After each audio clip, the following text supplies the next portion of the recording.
Welcome to Breakfast at Stinson's. This is John Asher Thompson.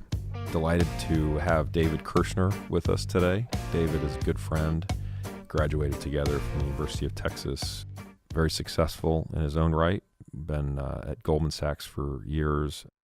David also brings just an amazing story about his dad who recently passed away. His dad was a survivor of the Holocaust. Actually, we're celebrating what would have been his 93rd birthday today. It's really remarkable. So glad you're with us, and look forward to talking to David today.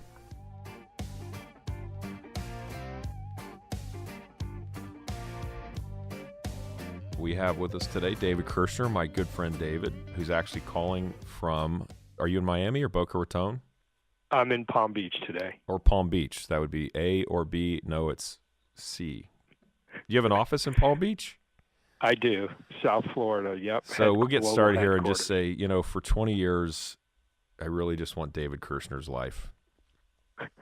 Palm Beach, you're living the life. It's like Hollywood East.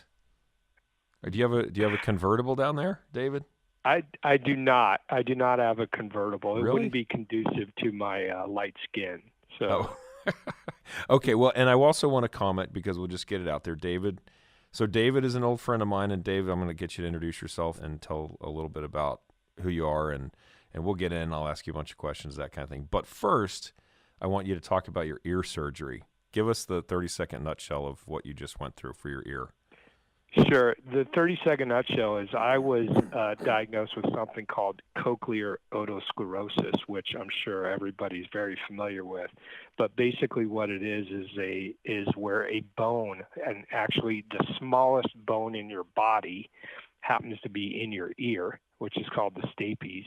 It undergoes a strange metabolic change where it stops working correctly.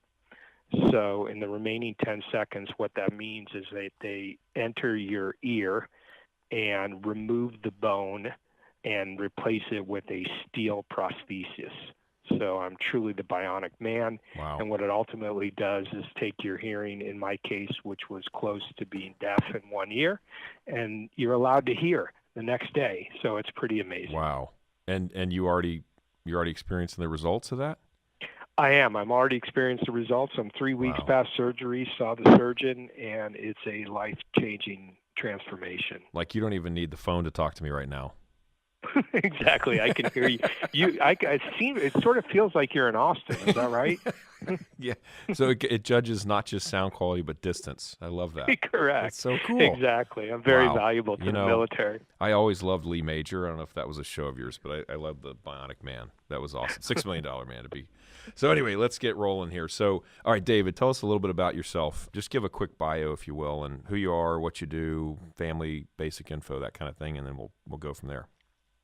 So I was born in Phoenix, Arizona, son of a German immigrant and a mother that was born in the Midwest.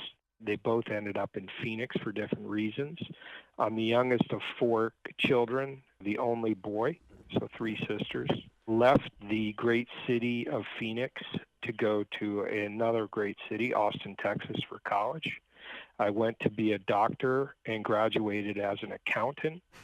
Moved to Washington, D.C. for my first job in public accounting.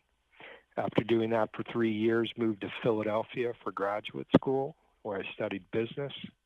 And then I went to New York, where I joined an investment bank where I've been working for the last 21 years. Are you allowed to mention which one?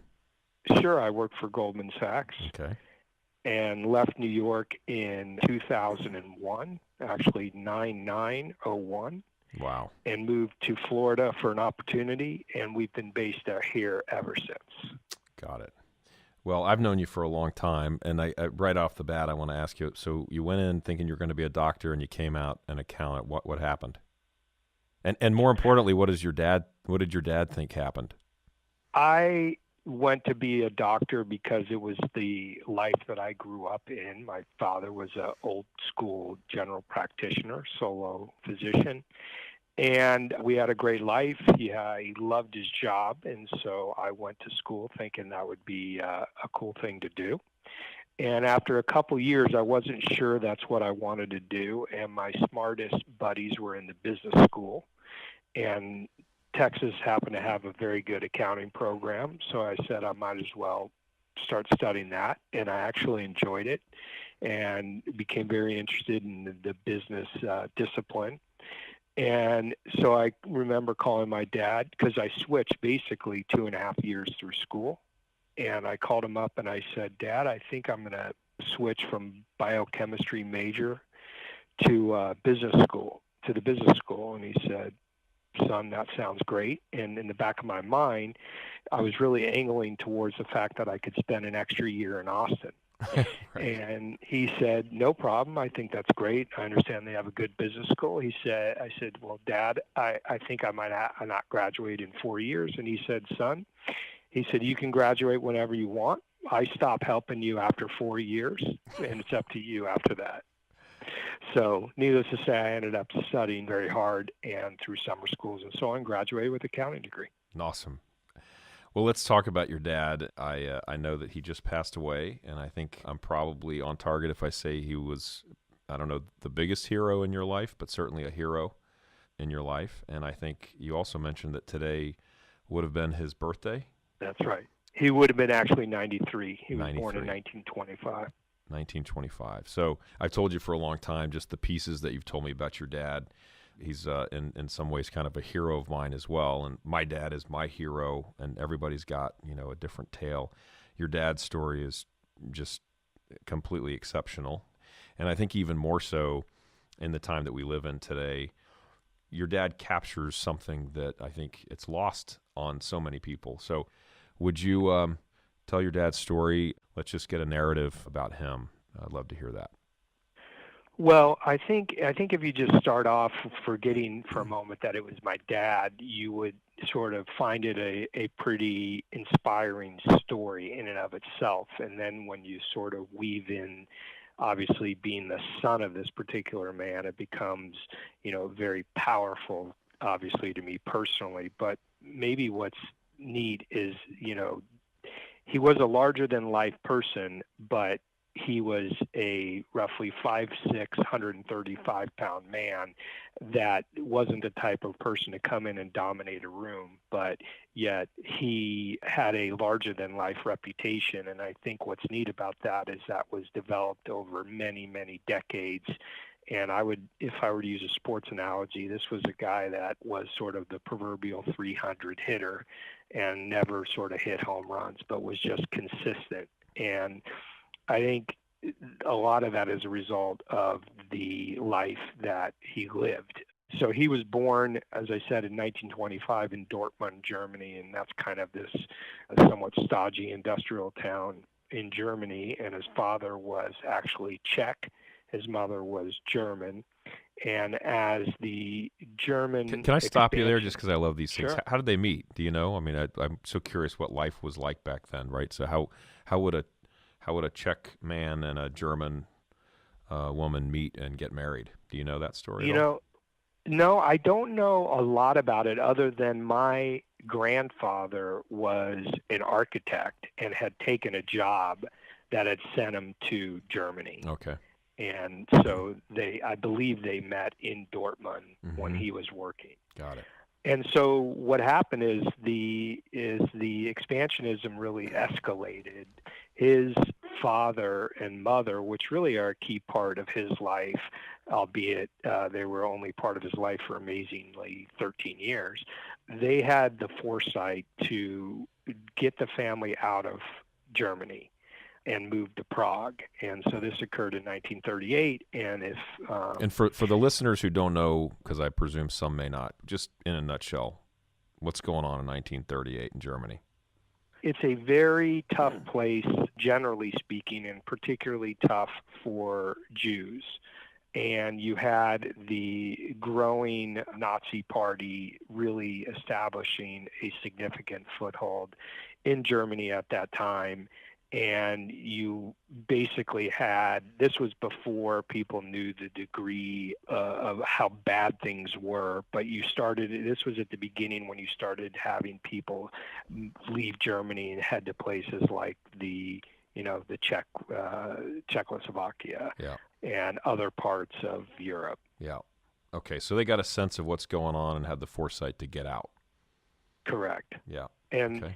and basically what happened was his father goes back to Prague, where he was originally from, and takes their only child, my dad, with them. And they settled in Prague. The mother was going to meet them. This was the summertime, and the mother stayed back to spend some time with family in the summer. And she eventually gets sick. It's really kind of unclear as to what her sickness was. We never got clarity on that. And ultimately, she deteriorated significantly. There is some reason to believe that she was beaten during some of the Nazi raids in various towns. And ultimately, she passed away.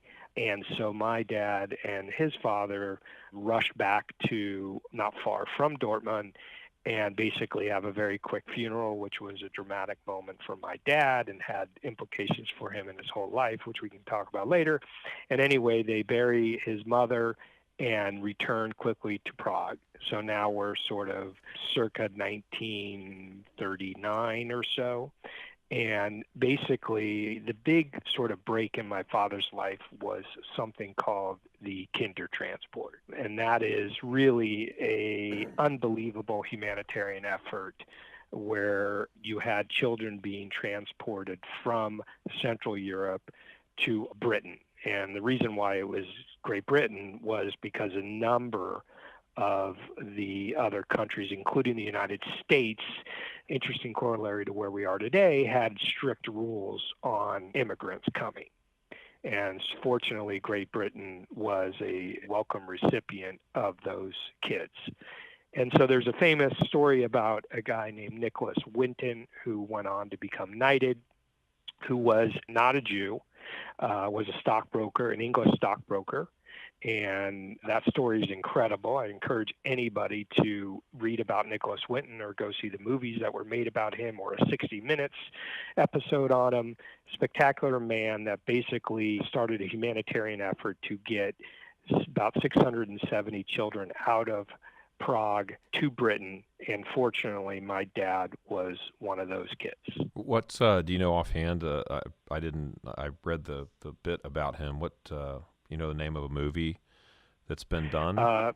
Yes, there is one called Into the Arms of Strangers. Mm-hmm. Okay. And I believe the other one was called The Power of Good.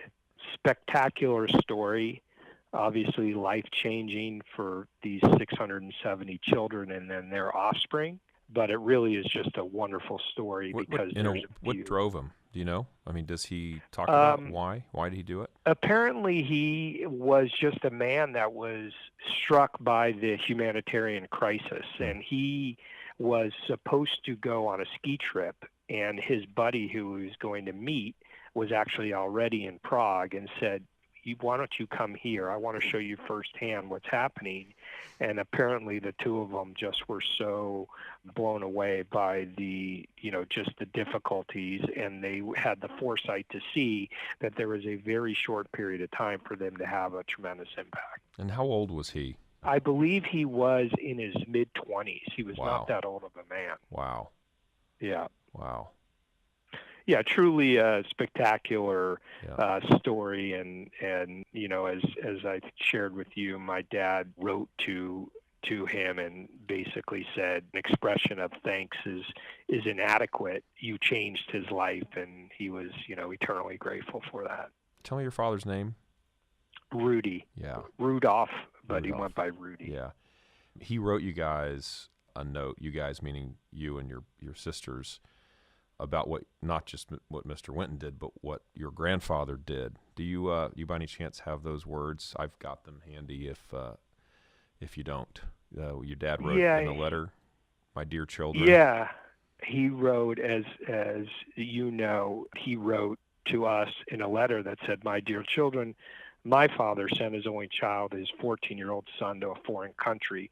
This left him totally alone with a black, fateful future in sight. To me, this was a superhuman, super heroic sacrifice, unparalleled. I want you to know what a superhuman being your grandfather was." And so if you think about it, it's basically one of these somewhat paradoxical situations where you've got to separate to be together. meaning you have to send your kid away for the belief that you will sometime reunite. And unfortunately, that, did not happen. Mm. Do you want to talk about so what did happen if you want to talk about that? Sure. With your father. So what ended up happening is my father arrived ultimately to central London, and the children were allocated to different places across England, Scotland, and Wales. And literally, he was taken by the hand and walking up the streets outside of London, knocking on home doors to see if these families would take in children. And what I describe in the eulogy is in a very fortuitous encounter. They knocked on the home door in a small English town of a well-educated man who wanted his children to be bilingual, English and German. And so this family basically was the foster family for my father. So he was taken in to be somewhat of a nanny, for lack of better words. And I think they call that Manny now. That's right, a Manny. And so when he was taken in, over the next few years, he exchanged letters through the Red Cross with his father. And then at some point, those letters stopped. And if you trace it back, we believe that his father was taken to one of the concentration camps, in this case, one called Terezin, and he was killed at one of the concentration camps. Yeah. So, and then my father basically completed high school outside of London.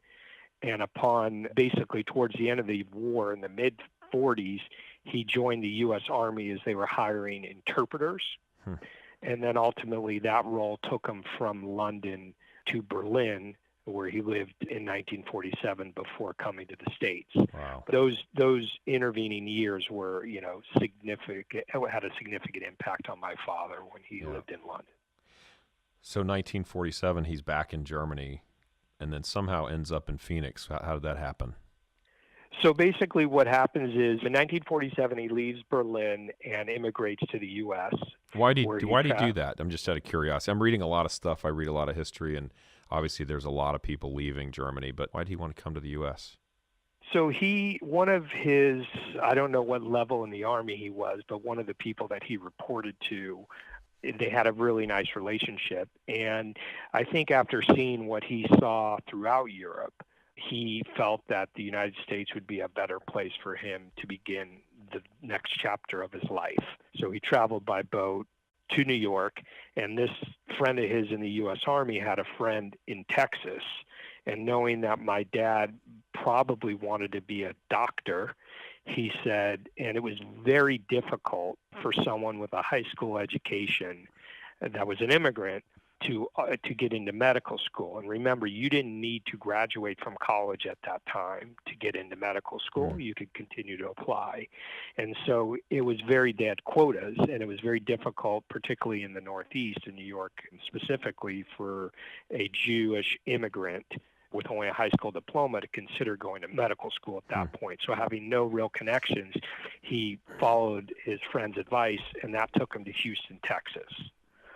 And then ultimately he enrolled at the local University of Houston, truly did all sorts of interesting jobs to make ends meet, dishwasher, pipe welder, oil field worker, and then ultimately got his bachelor degree, got a master's degree in psychology, was a semester away from his PhD, and finally got admitted to the University of Texas Medical School, where he attended and ultimately graduated in 1956, I think.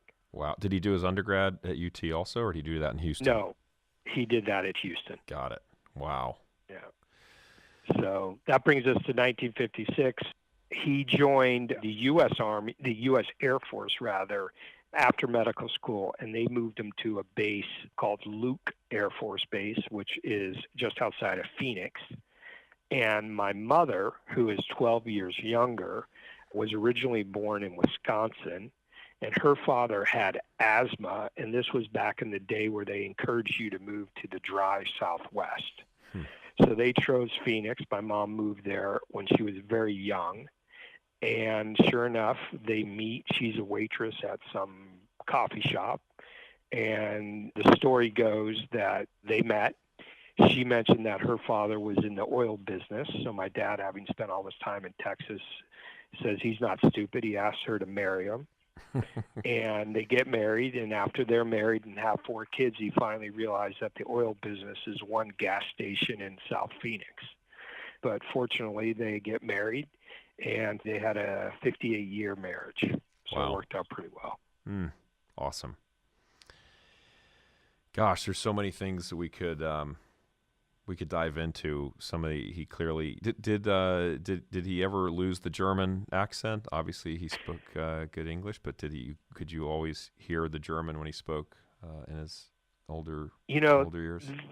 It's a really amazing question, and I cannot explain why this is the case, but I could not hear my father's accent, but he had a very heavy accent. Oh, really? Huh. And I could not hear it. Well, do you think maybe that was a hearing problem on your part now?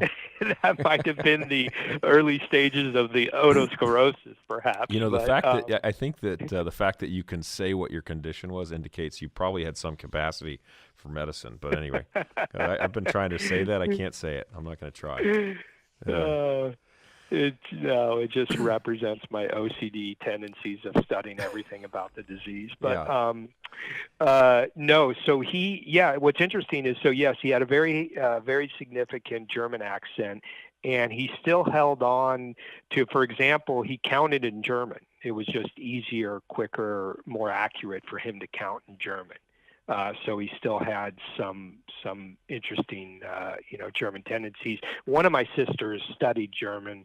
Unfortunately, the Jesuit high school that I ended up going to didn't offer German, so I ended up studying Spanish. But anyway. Well, let me blow through some things here, and we can touch on so much. And I, as you know, I'm just completely fascinated and absorbed by his story, by that period, and then knowing you and. It's always so amazing. And I know, even from the earliest times when I got to know you, you were always kind of in awe, for good reason, of him.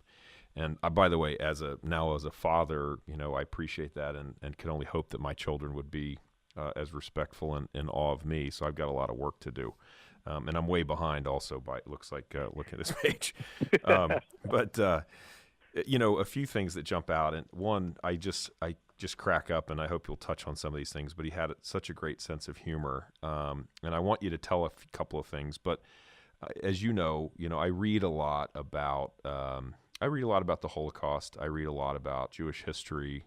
I'm actually reading, and I don't think I've even told you this, but I'm just about finished with this little book called Rabbi on 84th Street about Rabbi Besser. Did you ever hear of him by any chance? No, I have not. I don't know. I just stumbled across it in half-price books, but I find it completely absorbing and fascinating. And he's got a different story, but he narrowly escaped, made it to Palestine before, of course, it was called Israel.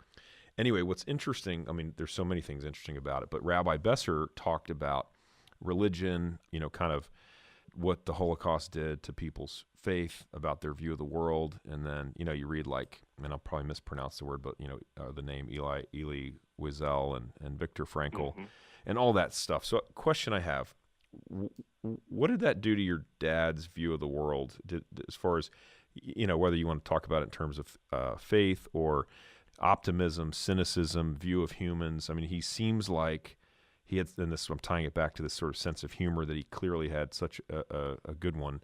But do you have any sense of what that did, what he went through, the loss that he experienced, how that shaped how he looked at the world and people and Germans and Americans? And, do you have any thoughts on that? Oh, gosh. Obviously going through what he went through, or as he would say, what a lot of people went through, had a huge impact on his life. And I think maybe I'll just start with some of the more significant ones and then back up from there. But number one was probably, I guess, starting with faith. We grew up with Reform Judaism as our religion. And what's interesting about my dad, and I don't know whether I would have been this way, is he just asked for people to have religion.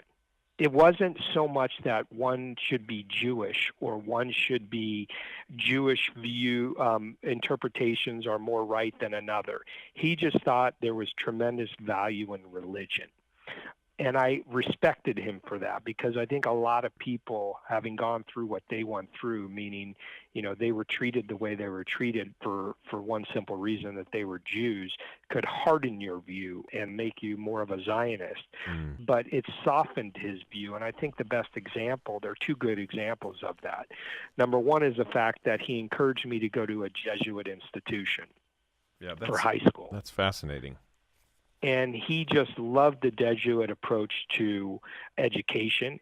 He appreciated the Jesuit approach to values and loved the fact that it was a prep school, meaning prepared you for college, not just wanted to educate you with a high school curriculum.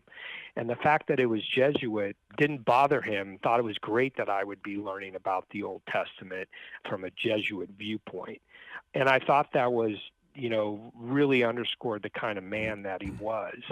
And the other aspect that I thought was neat is one of his very close friends was a born-again Christian, and they would have wonderful conversations about religion. And my dad always said that he felt he was a bit envious of this gentleman's belief of an afterlife, because my dad was unbelievably afraid of dying. And he felt it would be very reassuring if you weren't afraid of dying, because you thought there was something after death. Oh, and wow. he thought that was wonderful that he thought that way. It wasn't my dad's belief, but he thought it was great that his friend thought that way. So I thought that was really just a spectacular way to come out of, the childhood that he had. Hey, also, David, let me pause right there, because I want to read something. I just happened to find this, and I wasn't prepared to make this, but I pulled out my Kindle because I highlighted this. So this is a guy writing about this Rabbi Besser guy, rabbi in 84th Street, and here's a quote. In the wake of the Holocaust, there is something else that has saddened the rabbi. Many Jews, especially survivors, walked away from their religion after the war with everything they went through, the suffering and anguish after losing so many family members. Many of these survivors had a hard time practicing their faith. And then he says, here's a quote, I would never condemn anyone who suffered and lost faith. I feel sorry for them because religion can make life much more comfortable. Not being religious offers a life that can be filled with doubts, worry, and pessimism about the future. I never doubted God's devotion to the Jewish people, but that doesn't mean I understand everything. Anyway, I just think interesting, I think. I mean, it's such a crucible how you view things coming out of that. It's so many different, ways people dealt with it. Yeah, and like a lot of things in life, one never knows how they would react on. You can anticipate, you can think, but and I think also his education was, it's obviously a big part of the Jewish value system. I think we put a big premium on education, but my dad looked at education sort of very simple, which is it's one of few things that no one can take away from you. Mm-hmm. And, here's somebody that basically lost everything. And I'm not even talking about material possessions, but, family. And he also had a very pragmatic view of education, that he would say, to have a good career, you need to continue to educate yourself, because to be the best at what you do, you need to know more than the next person. And he would say that you can always use less than what you know, but you can never use more. Was he angry? Never. Really? Never. How did he do that? Did he forgive? I mean, how did he do that, I wonder? It's interesting. He was an incredibly kind man. And I think that he was very fortunate to have been a physician. And what's so interesting now that I sit on the board of, a hospital, and I've been, in healthcare investment banking, looking at the lens of the for-profit world, my dad had no interest in being a specialist. He loved practicing family medicine, because you were the core advisor to the client. You were their repeat advisor. You weren't there for a transaction or a procedure and then gone. And he loved establishing relationships with people. Mm-hmm. And so I think, fortunately, he was able to find a career, develop a family, and a community that allowed him to have a wonderful life, that he basically said, how lucky am I? Mm. It was not about look at all the things I lost, it's look at all the things that I gained in the future. And that was unbelievably powerful. I'm not sure I would have had that view. Yeah. Well, talking about that and how amazingly that is one of the most remarkable things. 'Cause I don't know, just knowing myself, I don't know how I would get over the anger. He did obviously have an incredible sense of humor. I laughed out loud reading some of the things. I don't know if you remember off the top of your head his comment about how would you advise to your selection of a specialist. Do you remember that line? Oh, he said having white hair to show that he's experienced, and having the look of hemorrhoids, as if he had hemorrhoids to show that he was concerned. Right. Right. Yeah. Right. And there are a couple of other funny things I want to call out because I laughed so much, and I can pull your thing out if you want me to read it, by the way, if you don't remember. But the one of the funny ones, well, two things that jump out. One is when he sent you a check on going to Wharton. You remember that? Yes, yeah. I do remember that. He was helping me pay for business school, and he said, enclosed is a check. If you feel you have no use for it, simply return to sender. Yeah. And then when you joined a fraternity at the University of Texas, that's the other one I'll drop on you. That cracked me up. I love it. As I said in the eulogy, that was his piece de resistance. But he said, and mind you, I'm traveling the United States for business, and I'm carrying probably a 5-inch stack of letters that are dog-eared and ripped and yellow. Yeah. And I'm going through all these that I've saved because he loved to write. And the one I ran across was that one, and he said something to the effect of, attached as a check for some Greek organization you belong to. And he said $800 for social dues are really expensive and must discriminate against a lot of students. And he posed the question, why do I send? Because I love you. And he said, but I cannot see myself paying $800 for any club, even if they served bagels and cream cheese for breakfast, salami and hash brown potatoes for lunch, and fish and lentil soup for dinner. Which is what you got every day, right? What I'll tell you is, so just the notion or the concept of his writing was funny. But to me, and if you knew my dad, what's even funnier is the reference to hash browns and salami and fish and lentil soup. That was the dream meal for him. And anybody that reads that sounds like that's terrible. Oh, yeah, it's awesome. I love it. Oh, it was great. I love it. Yeah. So, well, let me shift gears a little bit because I want to hear about you as we embark on this. So, the idea of Breakfast at Simpsons I shared with you a little bit. I'm so struck by how people make decisions about their lives, what they do, under what circumstances. And so, this question of why do we do the things we do? We don't know what's coming. We don't know how long we've got. Why do you make your choices? What did your dad impart to you, right? What do you impart to your kids? Because one of the things, you don't know how long you've got. I don't know how long I've got. I went to a birthday party Saturday night. There were probably some folks you knew there. And I always love, because one thing about the Jewish faith is it seems like they've got a toast for everything, right? There's like, you got the Talmud and you cover everything, So there's like a birthday toast, right? May you live until 120 and not a day more. It's like, okay. And I love that. But talk to me about that, about decisions you make, understanding, from dust to dust. We got life is a vapor. What is a well-spent life?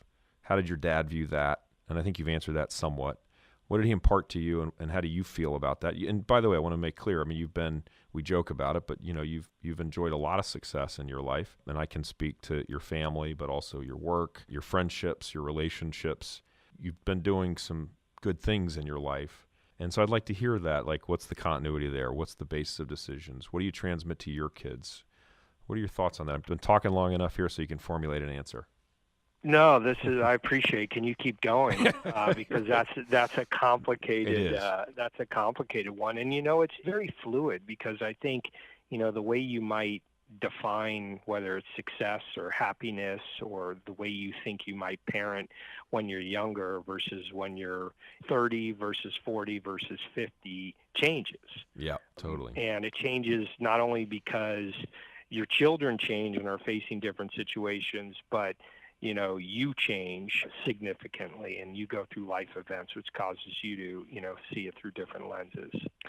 And I think, the fact of the matter is a big influence on me is also my, your one's life partner. So in this case, my wife, and we, oftentimes come at things from a very different personality, and that works. It can sometimes cause friction, but that works, particularly, to answer your specific question on raising kids. I would tell you, I think the influence that my dad had, so some of the things we already talked about, one, education's important. So we made the decision that we're going to send our private school kids to private school. I didn't go to private school until I was in high school, but they have a wonderful school here that is a great preparatory school.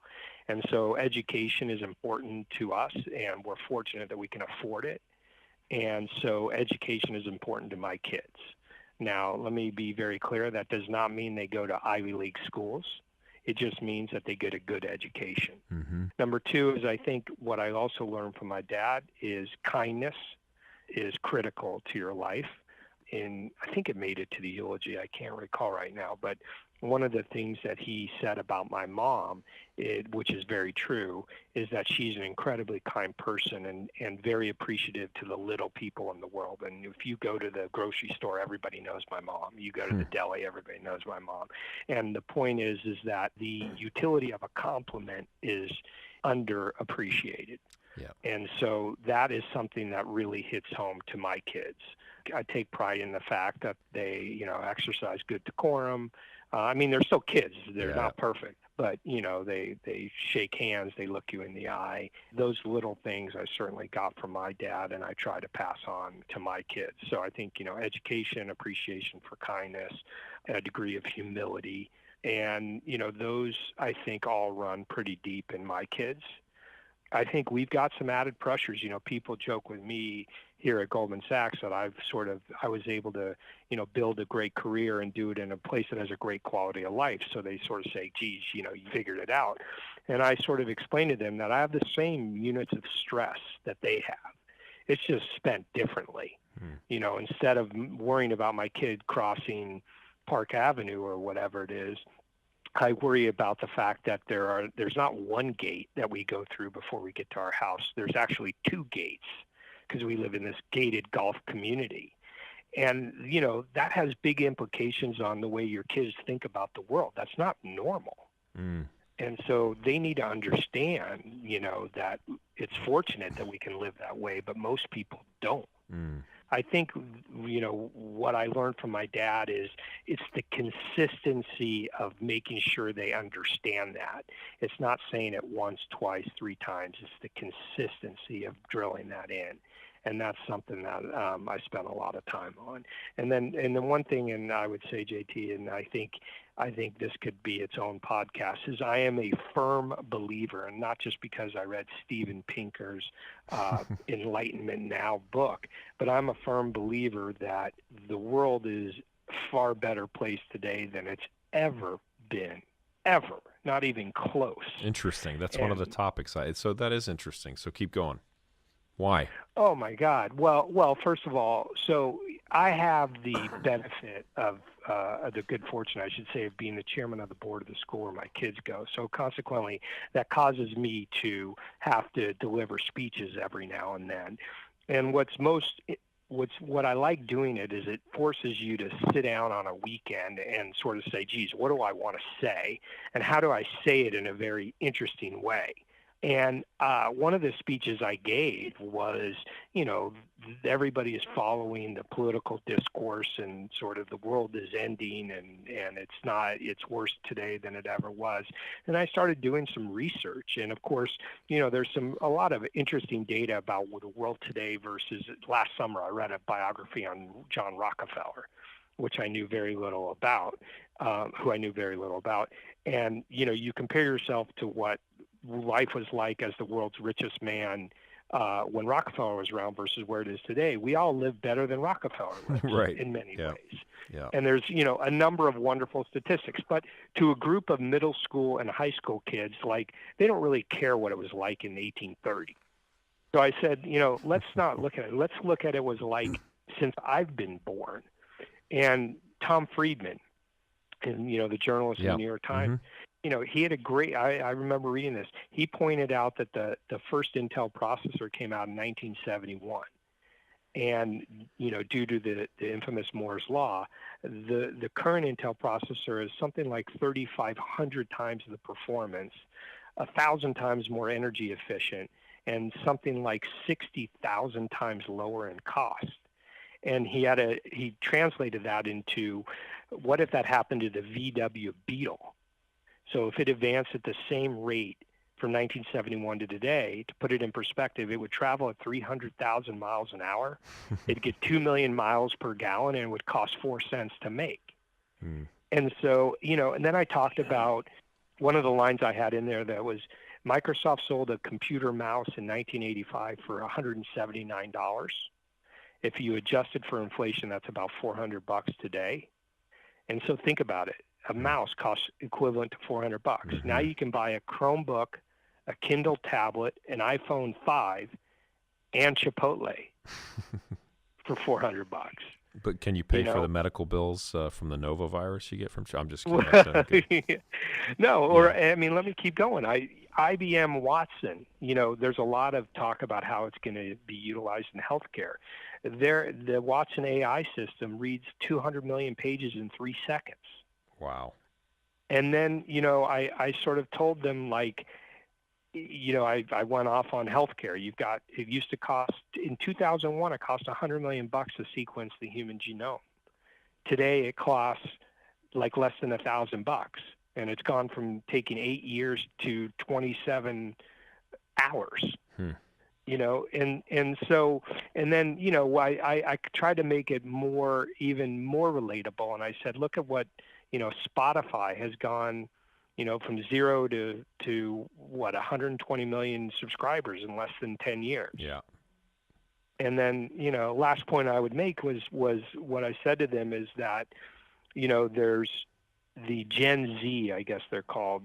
They're actually, it's a pretty interesting group. They're going to be the most diverse. So they'll be the first generation to be majority non-white. And what's interesting, apparently, if you measure this, they have a more positive view on ethnic diversity than we've ever seen. So I just completely reject the notion that the world is worse today. It's far better than it's ever been. Even with its challenges. Let me ask you, speaking of technology, so you've got kids of varying ages, high school, college now, right? What do you think of social media and the technology and impact on their lives, ability to read, ability to discipline themselves, attachment to these things? We've discussed this before. What's your view on that? I mean, obviously it's incredibly powerful. We also, I think seems pretty clear that the stuff is fairly addictive. How do you view that, and any challenges there as a parent? Well, there's huge challenges, but I think for me, if you lay it out all on the scales, I would argue that it is accretive to life. And it is, with respect to social media, I sort of view it as, it's a platform for expression or an avenue for being discovered that we never really, at scale that was like incomprehensible to previous generations. What do you think your dad would say? Let me tell you, give you a good example of. So this was maybe 4 or 5 years ago. So my technologist, Will, is 15 now. So he was maybe 11. He went to my dad and brought up a picture of the synagogue that my dad went to when he was a kid in Prague. And he started crying out of happiness that my son was able to find this picture. Like, how his mind was blown away that Will went on Google and typed in like 5 words and brought this up in 0.2 seconds. And then he created a sentence in English and went to Google Translator, put it in German. And my dad, like you would have thought he discovered penicillin. I mean, he was like blown away by this. So my dad was beyond the age of dealing with the challenges and only intrigued by, what it did. But the challenges cannot be, they are profound. Yeah. They are significant. And they have made, the same challenges of addiction that chemicals have. So, no, they bring all sorts of issues with them. But again, I'm a big believer that it is accretive to society. A couple more questions we're going to wrap up. How much sleep do you get a night, Dave? It's interesting. As I've gotten older, I've gotten more sleep. I used to not sleep a ton. I would say I probably sleep, let me think about it, 7 to 8 hours a night. You wake up with an alarm? Previously, I didn't because I couldn't hear it. But now with being the bionic man, yes, I will. Your wife's family sets it in Baltimore? I'm sorry? No, I'm just joking. You can hear it from Baltimore. In Baltimore. Yeah, exactly. Not that Don't put good. it so close. So what time are you up every morning? Truth be told, I had to drop a 10 o'clock class in college because I couldn't wake up because I was a night owl. Yeah. Now, actually, I go to bed pretty early. I probably go to bed between 10 and 10:30. I try to work out 2 days a week in the morning, and then I tend to get into work pretty early. So I'm up by 6 o'clock at the latest. Are you happy with the decision you made to leave the investment banking world in New York and jump down to South Florida? Unequivocally, yes. There are certain things I miss about banking. I miss the analytical rigor of merger process. I miss some of the intensity of working on transactions. But for me, and maybe this is a direct, this is hereditary, for me, being able to be a financial doctor, as one of my clients calls me, is very rewarding. I get more happiness derived from providing advice to a family than I did doing, I think I worked on what at the time was the 6th largest merger. That didn't drive me. It didn't drive my passion, size, being on the cover of the Wall Street Journal, whatever. So for me, this is absolutely the right job, the right discipline. And I did not want to raise my kids in New York. So geographically speaking, Florida probably would not have been the first place I would have chosen, but it's been a great place, and yes, I'm very happy with it. Are you a planner, you and your wife? Would you say that you are kind of planners as far as how you make decisions and things, or do you have any impulsiveness in you? Or I know we went to Jerry Seinfeld. That was kind of impulsive, but yeah, that probably marked the most impulsive decision we've made in our life, and I want you to know you were a part of that. That makes me happy. So no, I would not describe myself as being impulsive. I tend to do things with a lot of analysis, a lot of thought. So no, I'm not, and I could argue I probably should be a little bit more. Yeah. Any doctors coming up with your kids, you think? It's an interesting question because it's changing as they get older. And the two I would tell you is Sarah, my oldest, is becoming really interested in how the brain works. So she thought she wanted to be a teacher. She now thinks she wants to study psychology. And every now and then she thinks that neurology might be interesting. And Will I could possibly see him going into some sort of medical device world, but it's too early to say. Okay. I mean, look at me, JT. I 20 whatever. I thought I was going to be an accountant. Can I read the Beethoven quote that your dad shared with you? You know what I'm talking about? Or do you know it by memory? You may know I don't know it by memory, but it's love a great this. Quote. Farewell, and do not wholly forget me when I am dead. I deserve this from you, for during my lifetime I was thinking of you often and of ways to make you happy. Please be so. Farewell, and love each other. Pretty awesome. It's an awesome quote for so many reasons. Yeah. And what's neat about that for me personally was my dad was a classical music aficionado, and Beethoven was his favorite. And so it brings, in his case, it brings the idea, what Jews are often fond of saying. And by the way, not to digress, Elie Wiesel's son works at Goldman Sachs.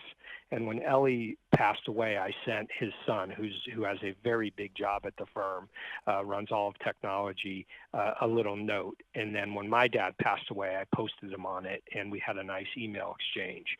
But one of the things that we often say is, may his memory be a blessing.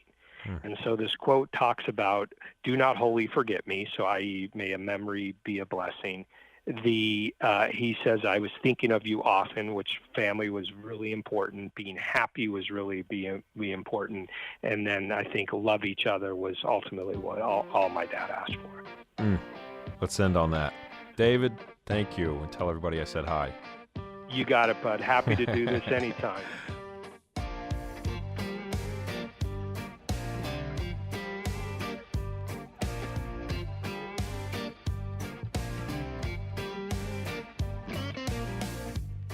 Thank you for tuning in today. Breakfast at Stinson's. We were very happy to have you. Next week, we'll be back with another great guest. So please join us. In the meantime, come visit us at Stinson's. We're at 45th and Burnett Road. Come have a taco, a coffee, or a cocktail. Look forward to seeing you. Thanks.